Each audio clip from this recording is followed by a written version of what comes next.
My daughter put me in a nursing home without my permission and her husband smiled. They decided to get rid of me so they could take my house and car thinking I was a helpless old man. But I had a shocking surprise in store for them. Wait for the consequences. Before we continue, please subscribe to the channel and let us know where you're listening in the comments. Dad, Mike and I have been thinking it's time for you to move somewhere special where professionals can take care of you. The words hit me like a sledgehammer to the chest. Sarah sat at my kitchen table, her hands folded around gift bags she'd brought for Valentine's Day. The irony wasn't lost on me. Steam still rose from the pot roast I'd spent 3 hours preparing, filling my home with the smell of garlic and rosemary, my daughter's favorite meal since she was 7 years old. I gripped the back of my chair, knuckles going white. What fool came up with this idea? I'm still full of strength. Mike stepped forward from where he'd been lurking near the doorway, 49 years old and already looking like he'd given up on life with his receding hairline and the perpetual scowl that seemed permanently etched into his face. John, you're not who you used to be. This will be better for everyone. Better for whom? For you to take over my house? Sarah's face crumbled, but I caught the flash of something else in her eyes. Guilt. Fear. She'd practiced this conversation. How can you say that? We care about you. Care about me? I laughed, but there was no humor in it. If you cared about me, you wouldn't be sitting in my kitchen talking about shipping me off to some institution. I gestured toward the dining room where family photos lined the mantelpiece. 40 years I worked 3 jobs to give you an education, Sarah. 40 years of 16-hour days so you could have everything you wanted. Mike moved closer, positioning himself between me and the front door. The movement was subtle, but I'd learned to read body language in Vietnam. This wasn't a discussion. This was a trap. The paperwork is already filed, he said, pulling a manila folder from his jacket. We found a really nice place, Sunset Haven. They have activities, medical care on site, everything you need.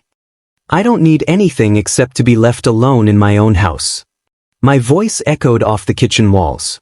The same walls I'd painted every 5 years for the past 3 decades. The same kitchen where I'd taught Sarah to scramble eggs when she was 8. Where we'd celebrated every birthday, every achievement. Sarah stood up, her chair scraping against the linoleum. Dad, please. You fell last month. What if something happens and no one finds you for days? I didn't fall. I slipped on ice you would have seen if you visited more than once every 2 months. The accusation hung in the air between us. And since when do you care what happens to me? You haven't called in 3 weeks. That's not fair. But her voice wavered. Mike stepped closer again. I could smell his cologne. Something expensive and clawing. Look, old man. This is happening whether you like it or not. We can do this the easy way or the hard way. Are you threatening me in my own home? I'm being realistic.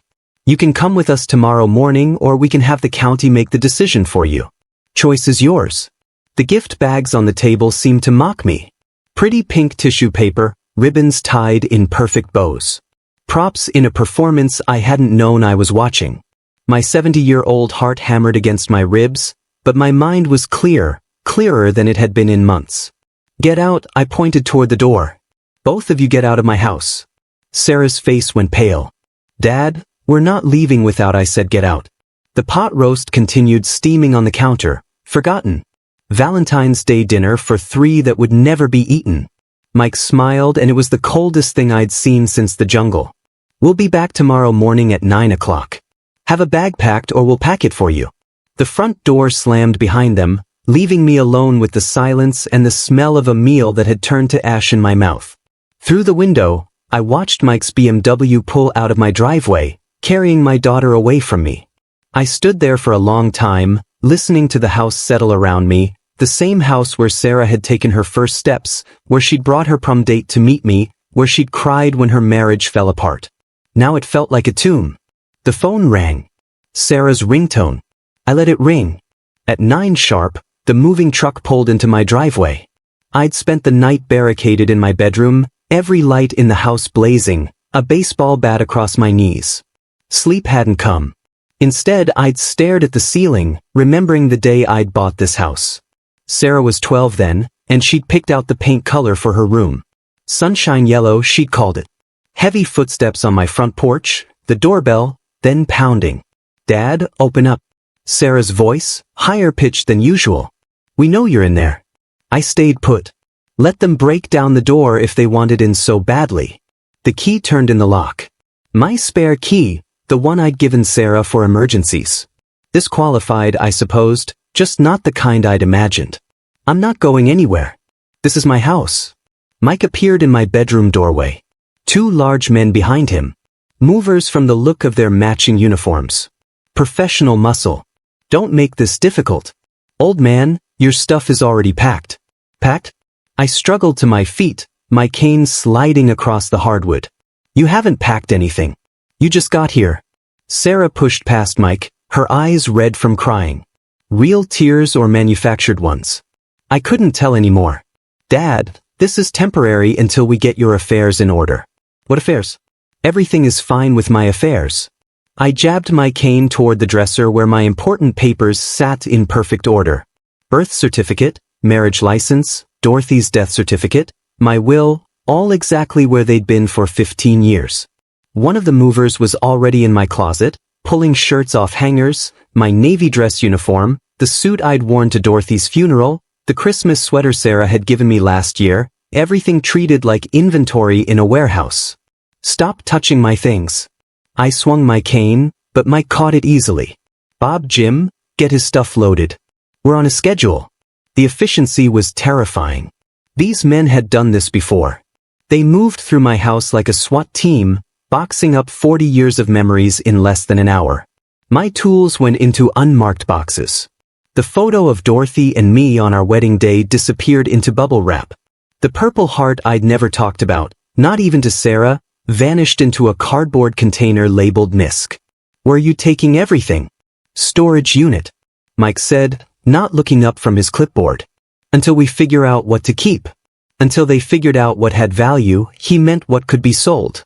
The car ride was a nightmare of suburban streets I'd driven for decades, now seen through the window of Mike's BMW like a tourist in my own life. Sarah sat in the passenger seat, occasionally glancing back at me with what might have been regret. Mike drove in silence, NPR playing softly on the radio. At a red light, I tried the door handle. "But child safety locks," Mike said, catching my eye in the rearview mirror. Amazing what they think of these days. Sunset Haven looked exactly like what it was. A warehouse for the unwanted elderly. Red brick facade, manicured lawn, and a sign advertising compassionate. Care for your loved ones. The parking lot was full of sedans driven by middle-aged children making the same choice Sarah had made. Eric Palmer met us at the front desk with a smile that never reached his eyes. 30, some perfectly pressed polo shirt, clipboard in hand. "Mr. Connor, we've been expecting you. I'm Eric and I'll be helping you get settled today." "I don't want to get settled. I want to go home. I understand this is a big transition, but you're going to love it here. We have bingo on Wednesdays, movie nights on Fridays, and the best medical staff in the county." Sarah finally looked at me directly. "Dad will visit. This isn't goodbye." But we both knew it was. Room 247 had beige walls, a narrow bed, and a window that looked out onto the parking lot where Mike's BMW had disappeared an hour ago. My belongings looked foreign here, like artifacts from someone else's life. The photo of Dorothy and her nurse's uniform sat on the plastic nightstand, smiling at a room she'd never seen. My toolbox, the one I'd carried to 3 different jobs for 30 years, sat uselessly in the corner next to a walker I didn't need. "Mr. Connor, dinner is at 6 p.m. in the dining hall. The rules here are simple." Eric Palmer stood in my doorway, still wearing that practice smile. "Medication distribution is at 8 a.m. and 8 p.m. Visiting hours end at 9 o'clock. Any questions? When can I leave?" "Well, that would be up to your family and our medical staff to determine." He checked his watch. "I'll let you get settled. Welcome to Sunset Haven." The door closed with a soft click, leaving me alone with the institutional smell of disinfectant and the distant sound of television game shows echoing from the common areas. I sat on the edge of the bed and picked up the photo of Dorothy. She'd been 43 when it was taken, just 4 years younger than Sarah was now. Beautiful, proud, wearing the uniform she'd worked so hard to earn. We'd been married 22 years when the cancer took her, and not once in all that time had she looked at me the way Sarah had looked at me today, with calculation, with inconvenience, with the cold assessment of someone deciding whether something was worth keeping. 40 years I worked 3 jobs to give her an education. The memory hit me like a physical blow. Sarah at 18, accepted to Northwestern, but worried about the cost. Me working days at the auto shop, evenings at the hardware store, weekends doing handyman jobs for neighbors, sleeping 4 hours a night for 2 years so she could have her dream. I'd sold my motorcycle, the 1967 Harley I'd bought with my first paycheck home from Vietnam. Sold my father's watch, the one he'd carried through World War II. Sold everything that mattered to me so Sarah could matter to herself. And now she throws me away like garbage. The walls of room 247 pressed in around me. 70 years old, but my hands were still steady, my mind still sharp. I'd survived the Tet Offensive, raised a daughter alone after Dorothy died, built a business from nothing, and sold it for enough to live comfortably for the rest of my life. They thought I was just another confused old man to be managed and medicated. They were wrong. From somewhere down the hall came the sound of voices. Other residents gathering for dinner, stories being shared, complaints about children who visited less and less frequently. But I wasn't listening to the words. I was listening to the tone. Resignation, acceptance, defeat. I stood up and walked to the window. In the parking lot below, a new car was pulling in. Another family, another conversation about what was best for everyone involved. The cycle continuing. But not for me. I wasn't like the others shuffling through these halls in their slippers and hospital gowns. I was John Connor, and I'd been underestimated before. It hadn't ended well for the people who'd made that mistake. The voices from the dining hall grew louder. Maybe it was time to listen to more than just the tone. Sunday morning found me walking toward the common room, my cane tapping against the polished linoleum with each deliberate step. 2 days in this place had taught me the rhythms. Most residents shuffled around in fuzzy slippers, staring at soap operas with vacant expressions. But near the windows, I'd noticed something different. 3 people sat together each morning, talking in low voices, while others dozed in wheelchairs. Unlike the rest, their eyes held fire. "You look like someone who doesn't belong here either." The woman who spoke had silver hair pulled back in a neat bun and eyes sharp as broken glass. Mary Johnson, according to the name plate on her door.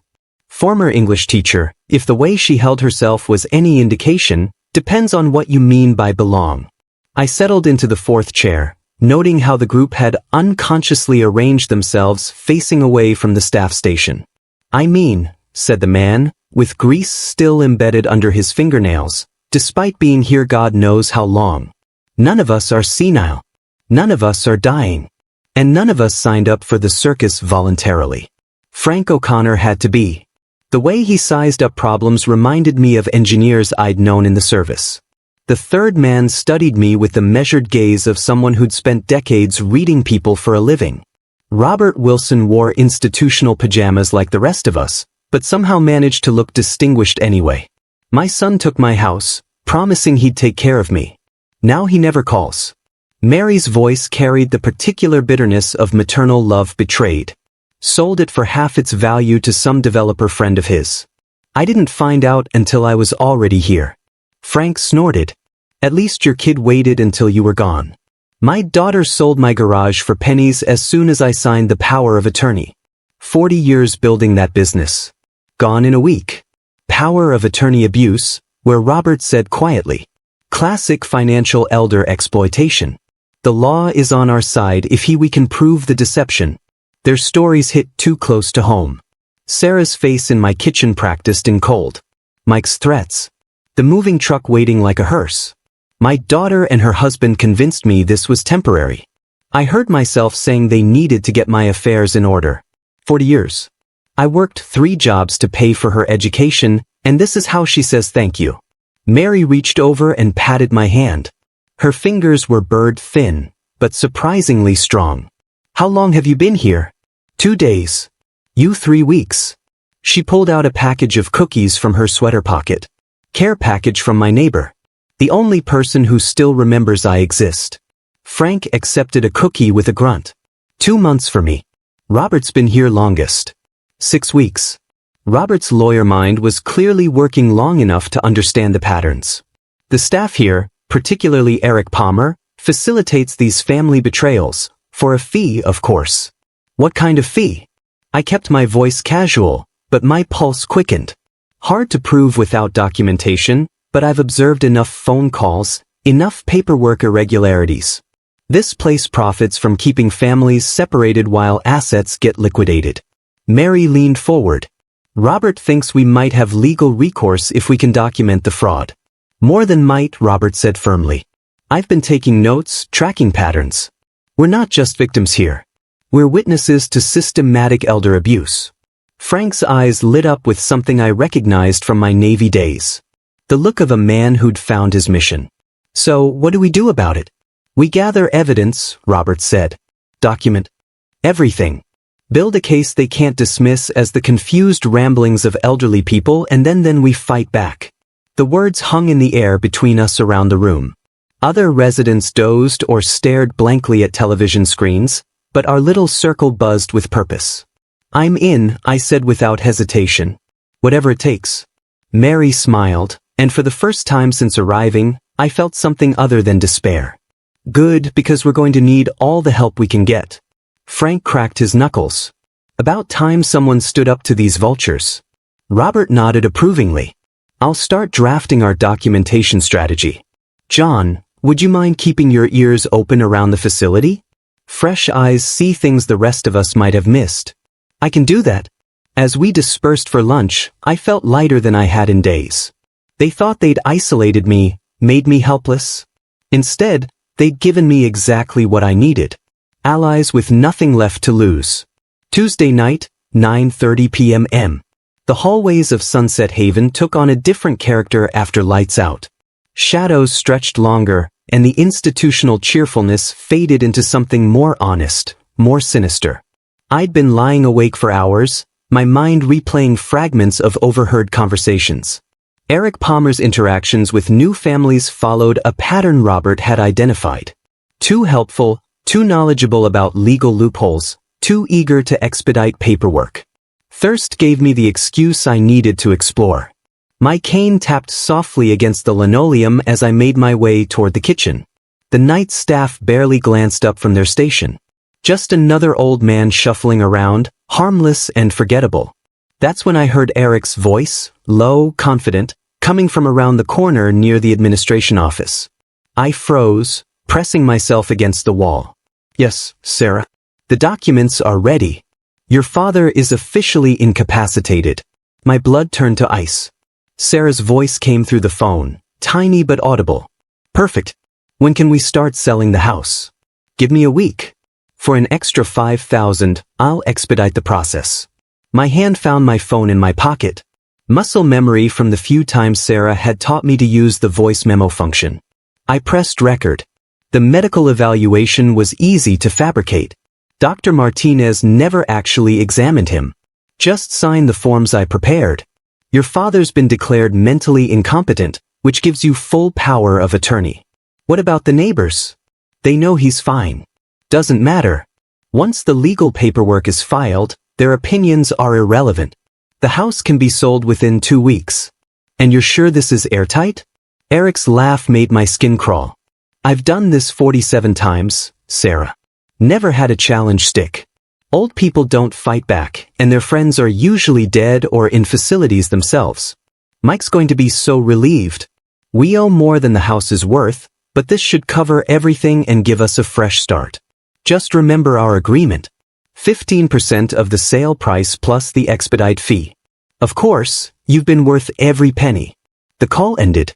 I stood frozen in the shadows, my phone still recording the silence that followed. 47 times. They done this to 47 families.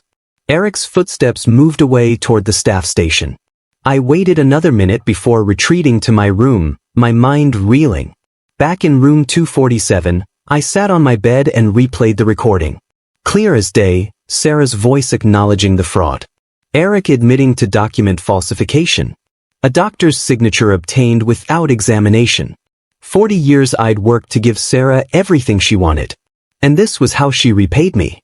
Not just betrayal, but criminal conspiracy. My hands shook, but not from age or fear, from fury. They thought John Connor was helpless, an inconvenient old man to be managed and discarded. Time to show them exactly how wrong they were. The recording would change everything.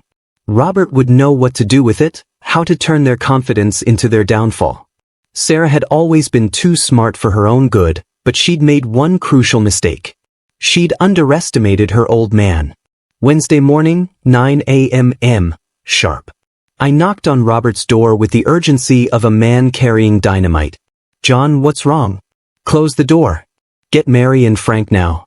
Robert's lawyer instincts kicked in immediately. Within 5 minutes, our little conspiracy was assembled in his room. Voices lowered, door firmly closed. "I've got them." I held up my phone. "Everything, Sarah, Eric, the whole operation." Mary gasped. Frank leaned forward. Robert's eyes sharpened with professional interest. "Play it," he said simply. The recording filled the small room, Sarah's voice cold and calculating. Eric's casual admission of fraud. The number that made us all flinch. 47 victims. When it finished, silence stretched between us like a held breath. "Sweet mother of pearl," Frank whispered. "They're running a whole operation." Mary's face had gone pale. "That poor doctor. They're using his signature without his knowledge." Robert was already thinking 3 steps ahead. "John, this is substantial evidence of conspiracy to commit fraud. How clear is the audio quality?" "Clear enough. I was maybe 10 feet away." This recording, combined with documentation of the pattern across multiple residents, gives us grounds for both criminal charges and civil action. Robert began pacing the small space. "Can you check if my property still legally belongs to me?" "Of course. As long as you're alive and haven't signed transfer papers, everything is still yours. The power of attorney documents Eric fabricated have no legal standing." Frank's hands clenched into fists. "So they're trying to steal what doesn't belong to them." "Exactly. And now we have proof." Robert turned to Mary. "We can't let them do this to you. Or to anyone else," she added firmly. 47 families, Robert. How many more are they planning? "Not one more if I can help it." Robert's professional demeanor had taken over completely. "Here's what we need to do. John, you've provided the smoking gun, but we need supporting documentation. Medical records, financial papers, anything that shows the pattern." "What about the other residents?" I asked. "Some of them might be part of this same scheme. Carefully approach the ones who seem alert but maintain operational security. If Eric's suspects were on to him, he'll destroy evidence and accelerate the timeline." Frank cracked his knuckles. "What about going to the police?" "We will, but we need enough evidence that they can't dismiss us as confused elderly people. The recording is crucial, but corroborating evidence will make the case bulletproof." Mary pulled out a small notebook. "I've been keeping track of which families visit and which don't. The pattern is disturbing." "Perfect. Document everything." Robert sat on his bed, suddenly looking every inch the lawyer he'd been for 50 years. "John, can you continue monitoring Eric's activities?" "Mary, keep tracking family patterns." "Frank, see if you can identify any maintenance issues that might help us access restricted areas." "What's our timeline?" I asked. They gave themselves a week before starting the house sale. "That means we have maybe 5 days to build an airtight case." Robert's expression was grim but determined. "But if we do this right, we don't just save your house, John. We save everyone. And make them pay for what they've done," Frank added with satisfaction. "Justice," Mary said quietly. "For all of us." I looked around at these 3 people who'd started it as strangers and become my closest allies. "So, we're really doing this. We're really doing this," Robert confirmed. "They picked the wrong old folks to mess with this. We prepared to disperse and begin our intelligence gathering. I felt something I hadn't experienced since Dorothy died. Purpose, direction, the satisfaction of having a mission worth fighting for. Sarah thought she was so clever, planning my destruction from the shadows. Time to drag everything into the light." Friday afternoon, 3 p.m., Robert and I sat in the back of a taxi heading downtown, officially on our way to my cardiologist appointment. The driver hummed along to the radio while I gripped the manila envelope in my lap containing documents that would change everything. Nervous? Robert asked quietly. Excited? I corrected. It's been months since I've had a real ace up my sleeve. The law office of Thomas Green occupied the 15th floor of a glass tower that scraped the Chicago sky. Professional, discreet, exactly what I'd needed back in August when Sarah's behavior first started raising red flags. Mr. Connor, Thomas stood as we entered his oak paneled office. Right on time, and you must be Robert Wilson. The colleague I mentioned, I confirmed. Robert's been helping me understand the legal implications. Thomas retrieved a thick envelope from his safe, breaking the seal with practiced efficiency. Your will from August last year is completely valid. Every page properly witnessed and notarized. Robert leaned forward, professional curiosity evident. May I examine the documentation? Of course. Thomas spread the papers across his mahogany desk. As you can see, Mr. Connor has left his entire estate to the Veterans Administration Medical Center. No family inheritance whatsoever. Excellent. So, my daughter won't get anything. The satisfaction in my voice was unmistakable. Robert's eyebrows shot up. John, you never mentioned. I had my suspicions about Mike even then, I explained. The way he looked at my house, asked questions about property values, so I took precautions. Thomas nodded approvingly. Very wise. The will specifically excludes Sarah Connor Thornton from any inheritance, citing irreconcilable differences and financial irresponsibility. But we must wait until they commit illegal acts, Robert said slowly, his lawyer mind processing the implications. If you reveal this too early, they might abandon the fraud. Exactly my thinking. I studied the legal documents spread before us. Let them dig their own grave first. The beauty is, Thomas added, once they falsify documents claiming mental incompetence, the will becomes even more powerful evidence of your sound mind and deliberate intent. Robert was already strategizing. Combined with the recorded evidence, this creates an airtight case. They're not just committing fraud. They're doing it for property they'll never legally inherit. How long do we wait? I asked. Until they've committed to the sale, Robert advised. Let them sign contracts, accept deposits, maybe even schedule closing. Then we spring the trap. Thomas secured the documents back in his safe. I'll keep everything ready for immediate filing when you give the word. The taxi ride back to Sunset Haven felt different, lighter somehow. Robert stared out the window, clearly amazed by the day's revelations. You've been planning this for months, he said finally. Since the first time Mike suggested I needed professional care. Something in his eyes told me he wasn't thinking about my welfare. And Sarah, my jaw tightened. Sarah made her choice when she chose him over me. Back at the facility, we maintained our cover story perfectly. Eric Palmer even asked about my test results with feigned concern. Everything looks good. I told him with a straight face. Doctor says I'm in better shape than men half my age. That's wonderful news, Mr. Connor. If only he knew how wonderful it truly was. Later that evening, as Robert and I sat in the common room, I felt the weight of 40 years lifting from my shoulders. Sarah thought she was so smart, manipulating a helpless old man. Tomorrow we'd discover just how wrong she was. Monday afternoon found Frank hunched over the facility's computer during the designated recreation hour, his engineer's methodical mind working through real estate websites with surgical precision. John, you need to see this. His voice carried barely contained excitement. I approached casually, aware that other residents occasionally glanced our way. Just two old men looking at pictures on the internet. What did you find? Frank's calloused finger pointed at the screen. Your house is already listed for sale at $380,000. The Zillow listing stared back at me in full color.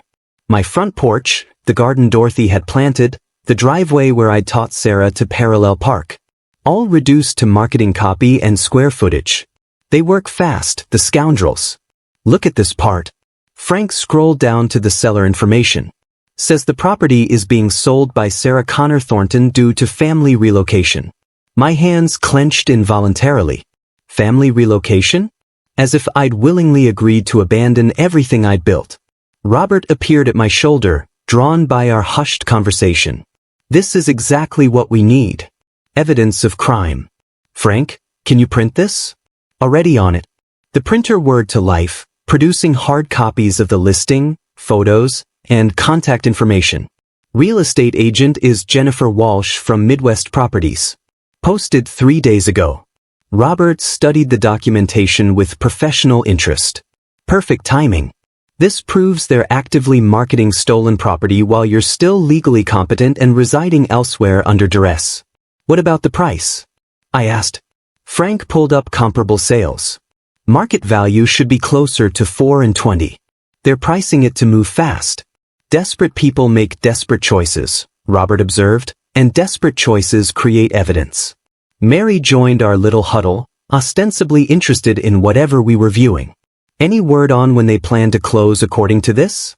Frank scrolled through the listing details. They're accepting offers immediately. Says motivated seller. Quick closing preferred. Motivated by debt, I muttered. Robert, how does this affect our timeline? We need to act before they accept an offer. Once money changes hands, even fraudulent money, the legal situation becomes more complicated. Frank saved screenshots methodically, his engineering background showing in the organized file structure he created. I'm documenting everything. Timestamps, listing agent, price history, photo metadata. Good man. I clapped him on the shoulder. What else can you find about the agent? Jennifer Walsh has been in business for 12 years, mostly suburban residential. Clean record, good reviews. Frank paused. Probably has no idea she's marketing stolen property. She will soon enough, Robert said grimly. As Frank continued his digital investigation, I felt a familiar sensation from my Navy days. The moment when reconnaissance confirmed enemy positions, when all the intelligence gathering crystallized into actionable intelligence. Sarah and Mike thought they were operating in darkness. Their fraud invisible to their elderly victim. Time to turn on the lights. Frank, see if you can find any documentation about showings or open houses. Already looking. According to the agent's calendar, first showing is scheduled for Thursday. This Thursday, Robert's eyebrows shot up. 3 days from now. Looks like they're really pushing for a quick sale. Perfect. That gave us exactly the timeline we needed to spring our trap. I studied the listing one more time, memorizing every detail of how they'd packaged my life for sale. The house where I'd raised Sarah, where Dorothy and I had dreamed of growing old together, reduced to bullet points about updated kitchen appliances and proximity to shopping. But they'd made one crucial error in their eagerness to profit from my misery. They'd given us everything we needed to destroy them. Thursday afternoon, the common room buzzed with its usual collection of dozing residents and muted television programs when Sarah and Mike walked in carrying a briefcase that might as well have been labeled Final Betrayal. I activated my phone's recording app before they reached my chair, the muscle memory feeling more natural each time. Sarah's voice carried that particular false brightness she'd perfected over the years. You look so much better. The staff here is really taking good care of you. Hello, Sarah. I let my voice sound tired, defeated, the performance of a man who'd accepted his fate. Mike cut straight to business, pulling papers from his briefcase with efficiency that bordered on eagerness. John, just sign here. We're selling the house and buying you a better room. A better room? Private bathroom? Bigger window? Maybe even cable television. Sarah's lies flowed effortlessly. But we need to finalize the sale first. Dad, we need the money now. Mike has important business deals. Perfect. I leaned forward as if struggling to read the documents. What happens to the money from the sale? Don't worry about that. We'll take care of everything. Mike's impatience bled through his attempt at reassurance. But where will I live when I get better? Sarah and Mike exchanged a glance that told me everything about their long-term plans for my welfare. Dad, you're not getting better. The doctors here have explained your condition. This is your home now forever. We've talked to Eric Palmer. He says you're very happy here, making friends, participating in activities. Each lie felt like a physical blow, but I maintained my defeated posture while my phone captured every word. I suppose if you think it's best. I reached for the pen with trembling fingers that weren't entirely theatrical. How much money will the house bring? Mike's eyes lit up. $380. Good price for a quick sale.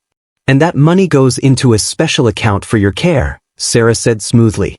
Though honestly, Dad, with your medical expenses and the cost of this place, it won't last forever. What medical expenses? I feel fine. The doctors say you have early dementia. You just don't remember being sick. I let my face crumple with confusion and fear. I don't remember being sick. That's part of the disease, Dad. But we're handling everything. You just need to sign here and we'll take care of the rest. Mike has so many opportunities right now, Sarah continued. Real estate investments that could really help secure your future. What kind of investments? Mike leaned back, confidence radiating from every pore. Commercial properties, Dad. Buildings that generate rental income. Your house money becomes seed capital for deals that'll pay your medical bills for years. But what if I get better? You won't. The coldness in Sarah's voice would have frozen a younger man. The doctors have been very clear about your prognosis. I held the pen above the signature line, letting them think victory was within reach. I just want to understand. Once I sign this, what happens to my house? New family moves in. Probably fixes it up nice, Mike said dismissively. Honestly, John, the place needed work anyway. This way, you don't have to worry about maintenance, property taxes, any of that stuff. And I'll have a nice room here. The nicest room money can buy, Sarah promised. And you'll visit me. Silence stretched between us. Finally, Sarah managed. Of course, Dad, when we can. I set the pen down and looked at my daughter. Really looked at her. 40 years of sacrifice, love, and hope stared back at me through eyes that had turned calculating and cold. I need a minute to think about this. Dad, there's nothing to think about. Just sign the papers. It's a lot to process. My whole life. Mike's patience finally snapped. Look, old man, this is happening whether you like it or not. We can do it the easy way or the hard way. Sarah shot him a warning look, but damage was done. The mask had slipped, and my phone had captured every threatening word. Let me just read through this one more time, I said, maintaining my confused act while buying precious seconds for evidence. They waited, predators circling wounded prey, unaware that the prey had teeth of his own, and was about to use them. Friday morning, 10 a.m. The Cook County Courthouse rose before us like a granite monument to justice, its columns stretching toward a Chicago sky that seemed clearer than it had in weeks. Robert adjusted his tie, the first real tie he'd worn since being imprisoned at Sunset Haven. Ready for this, John? I've been ready since August. I patted the briefcase containing 2 weeks' worth of evidence, phone recordings, fraudulent real estate listings, falsified medical documents, and one devastating surprise that would shatter my daughter's world. The courthouse security line moved slowly. Metal detectors, ID checks, the bureaucratic rhythm of law enforcement, but every step felt like walking toward vindication. Next case, Connor versus Connor, the clerk announced when we reached the filing window. Robert spread our documentation across the counter with practiced efficiency. Your Honor, we have evidence of fraud and conspiracy. Judge Margaret Davis examined the initial papers, her reading glasses perched on her nose like a judicial crown. These are serious allegations, Mr. Wilson. Yes, and we're prepared to prove them. The judge's eyes moved methodically through our evidence summary. Phone recordings between facility staff and family members discussing document falsification. Real estate listings for property owned by plaintiffs still residing elsewhere. Medical declaration signed without examination. Emergency hearing granted, she announced finally. Given the ongoing nature of property theft, I'm scheduling this for Thursday, March 6th. All parties will be notified. Thank you, Your Honor. As we walked from the courthouse, Robert's professional satisfaction was evident. John, in 50 years of practice, I've rarely seen evidence this comprehensive. 47 families, Robert. 47. Not anymore. The taxi ride back to Sunset Haven felt different. No longer were we returning to prison, but to a temporary base of operations. Eric Palmer greeted us at the front desk with his usual false concern. Mr. Connor, how was your doctor's appointment? Excellent news, I replied truthfully. Everything's exactly as it should be. Wonderful to hear. If only he knew how wonderful it truly was. That evening, our little group gathered in the common room for what we all knew would be our final strategy session. Mary had brought cookies from her care package. Frank had printed additional documentation from his internet research. Robert organized everything with legal precision. Thursday morning, Robert began. Sarah and Mike will discover they've been playing chess with a grandmaster. What about Eric? Mary asked. Eric will cooperate, I said with certainty. When he realizes he's facing felony charges, he'll tell us everything about their operation. Frank cracked his knuckles with satisfaction. About time these vultures faced consequences. And the will? Robert asked quietly. I smiled, thinking of Sarah's expression when she learned. About her complete disinheritance. The will is our ace in the hole. Let them commit to fraud first, then reveal that every crime was committed for property they'll never inherit. Poetic justice, Mary observed. Dorothy would have appreciated the irony, I agreed. Sarah always was too clever for her own good. Thursday changes everything, Robert confirmed. For everyone. As we dispersed to our rooms, I felt the weight of 2 weeks lifting from my shoulders. Tomorrow we'd face my daughter in court. She'd arrive expecting to defend a minor family disagreement. Instead, she'd discover she'd been outmaneuvered by the old man she'd so thoroughly underestimated. The game was almost over, and I was about to win. Thursday morning, 9 a.m. Courtroom 4B buzzed with the energy of justice about to be served. Sarah and Mike sat at the defendant's table, their lawyer whispering reassurances that would prove meaningless within the hour. Judge Davis called the session to order with the gravity befitting a case involving systematic elder abuse. Robert stood for his opening statement. Every inch the professional attorney despite 2 months in nursing home pajamas. Your Honor, here's the recording between Ms. Connor and the bribed employee. My phone speaker filled the courtroom with Sarah's voice. Perfect. When can we start selling the house? Eric Palmer's response echoed off the walls. Give me a week. For an extra $5,000, I'll expedite the process. Sarah's face went white. Mike grabbed her arm, whispering frantically. The medical evaluation was easy to fabricate. Eric's recorded voice continued. Dr. Martinez never actually examined him. Just signed the forms I prepared. Your Honor, Robert continued methodically. We have documented evidence of conspiracy to defraud an elderly person of his property through falsified medical documents and bribery. Sarah's lawyer stood quickly. Objection, Your Honor. This recording was obtained without consent. Overruled. Illinois is a one-party consent state for recordings. The next hour unfolded like a perfectly orchestrated symphony of justice. Frank testified about discovering the fraudulent real estate listing. Mary presented her documentation of suspicious family behavior patterns. Robert introduced medical records showing I'd never been examined by Dr. Martinez. Then came Eric Palmer's testimony. Yes, I falsified documents for $5,000, he admitted under oath, his voice barely audible. Miss Connor contacted me in January about expediting her father's mental incompetence declaration. This isn't true. We just wanted to help. Sarah's voice cracked with desperation. Help yourselves to my property, I replied calmly. Judge Davis maintained professional control as the evidence mounted. Recorded phone conversations detailing criminal conspiracy, fraudulent medical documents, real estate listings for stolen property, the systematic nature of elder abuse across 47 families. Sarah's emotional breakdown began during my testimony. 40 years. I worked 3 jobs to give her everything she wanted, I told the court. And this is how she repaid me. Not just betrayal, but criminal conspiracy. Dad, please, Sarah sobbed. We owe so much money. Mike's business failed, and we're about to lose everything. So, you decided to steal mine?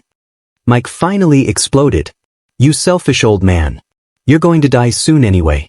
Why shouldn't we benefit from your property? That's enough. Judge Davis's gabble echoed like a gunshot. But I wasn't finished. The moment had arrived for my ultimate surprise. Your Honor, I'd like to present one final piece of evidence.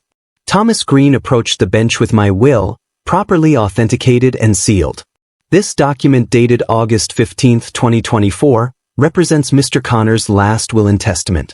Sarah looked up from her tears, confused.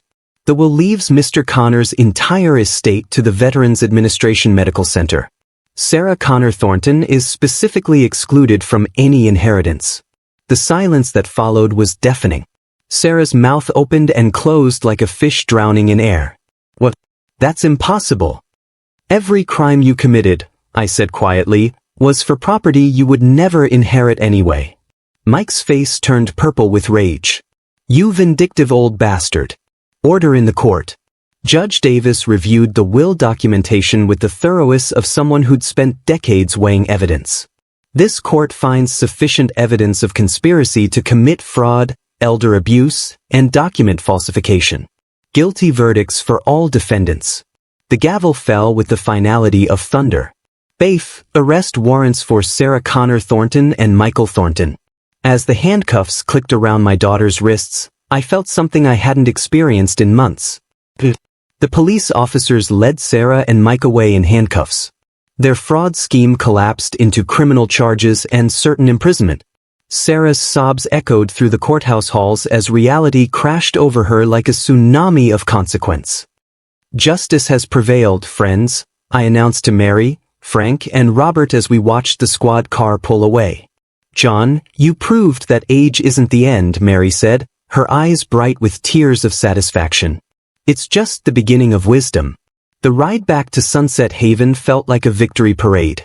Eric Palmer had already been terminated and arrested, his criminal enterprise exposed to federal investigators.